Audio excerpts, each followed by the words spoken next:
all of you. Not that kind of purge. Guys. To prevent buildup of algae and other stuff in your cooler, you're going to want some kind of way to purge the water out of it. And the cooler does come with its own bleed tee to put in the pump line. But I tried using that for the first couple of years and it just doesn't bleed off enough water. So I went ahead and bought a purge pump. I was recommended that by a lot of friends, and they're actually really easy to install. They're ready to go, you just got to put it in. So here we go, this is real easy. Okay, first thing you're going to want to do is take off the access panel. This is an 8mm socket.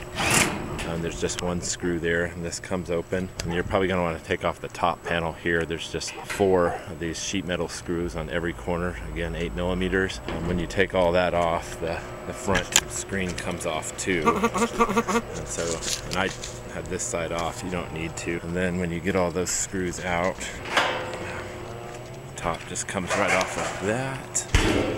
And then the access panel just slides up.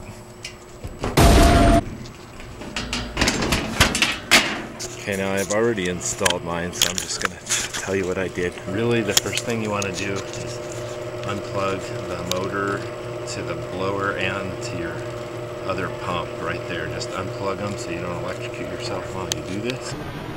All you have to do is set the pump down in the pan. As you can see, I set mine between in front of the pads with the normal pump way over on that side, the float valve over here. The blower motor right here. So it's just between all that. There's just enough room for it there. And they have this little thing that helps you mount it. I supply a screw there, but I had to dig up my own screw to put it in the side. You can just screw that into the side of that blower unit there. Just don't use too long of a screw, just so long as it doesn't hit the fan inside. It does pop through to where the fan is. So just set it there inside the basket. Just to keep particulate out of the motor. And then the hose pushes right down on the nozzle there, and then when it comes up and around, you'll probably have extra hose, but that's okay. And then it goes straight down to the drain pipe. And the plug, I would try to run it outside of the drain pan or to the water pan. And then it plugs in, and it's got a piggyback on it. I don't know if you can see because it's dark, but it's has a way so you can plug the normal pump into the back of it and then plug it in that way, and that's handy. That's really it. And this thing is going to purge every 8 hours, and I think it's 7 minutes, and that'll purge about 5 gallons if I remember right, which is cool because then you can use that water. You can drain the water out and put it in a bucket or something and use it to water your plants outside or something. The drain pipe that comes with the ADA51 has slotted holes right here. So right here, this is the purge pump hose that I just put on top of it. It fits really well, but this pipe has holes, and so I'm sure that's to drain in case the pan gets too full. It can just drain out.